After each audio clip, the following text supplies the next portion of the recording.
नमस्कार दोस्तों ये किया सेल्टॉस है। देख सकते हैं इसके अंदर एयर बैग की लाइट आ रही है। इसका हमने मॉड्यूल रिपेयर किया था। मॉड्यूल रिपेयर करने के बाद भी एयर बैग की लाइट बंद नहीं हुई थी।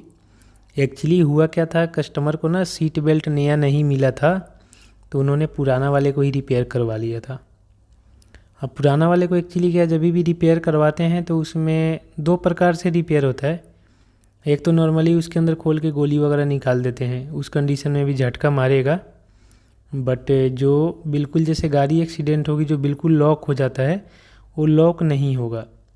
और दूसरा ऑप्शन होता है, जैसे फॉर एग्जांपल सिंपल भाषा में बता रहा हूँ कि इसके अंदर जो ब्लास्टर लगे रहते हैं, जो एक्सीडेंट होने पे ब्लास्ट हो जाते हैं और दोबारा से हमारा सीट बेल्ट बिल्कुल लॉक हो जाता है, उस प्रकार से भी रिपेयर होता है। तो इसमें कस्टमर ने नॉर्मली रिपेयर करवा लिया था। सीट बेल्ट उनको एक्चुअली मिला नहीं था, नया भी उन्होंने ऑर्डर डाला था। बट एक्चुअली क्या होता है, कभी कभी कंपनी में पार्ट्स अवेलेबल नहीं होते हैं।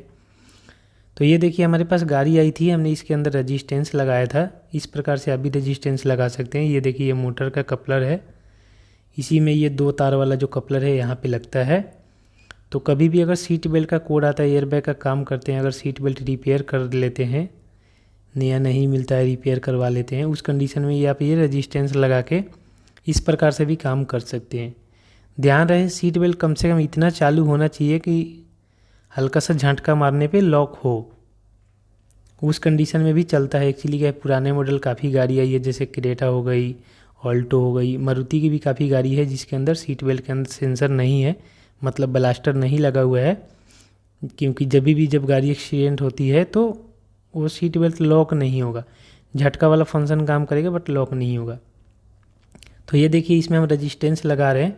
इस प्रकार से रजिस्टेंस लगा सकते हैं। दोनों वायर को हल्का हल्का कट मार लें और कट मारने के बाद ये जो रजिस्टेंस है इसको आपस में कनेक्ट कर दें।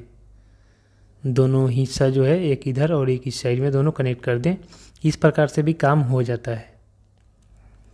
तो मैं एक बार रजिस्टेंस कनेक्ट कर लेता हूँ। कनेक्ट करने के बाद ये देखिए ये रजिस्टेंस हमने कनेक्ट कर लिया।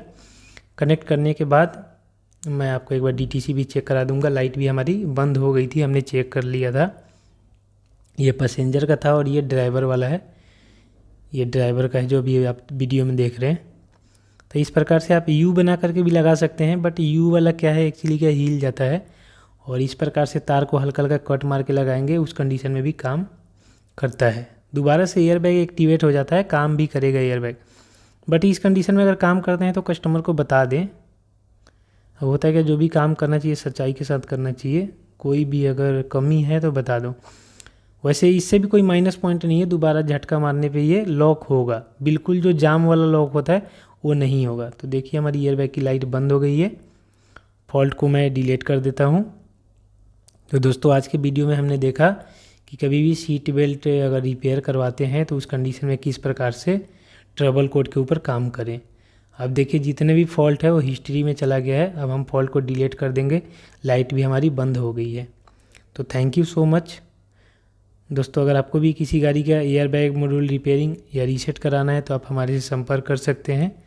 अगर आप एक टेक्नीशियन हैं, अगर आपको एयर बैग का डेटा चाहिए तो भी आप हमारे दिए हुए व्हाट्सअप नंबर पर संपर्क करें। देखिए एयर बैग की लाइट बंद हो गई है।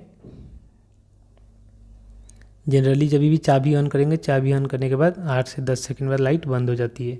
तो thank you so much for watching this video.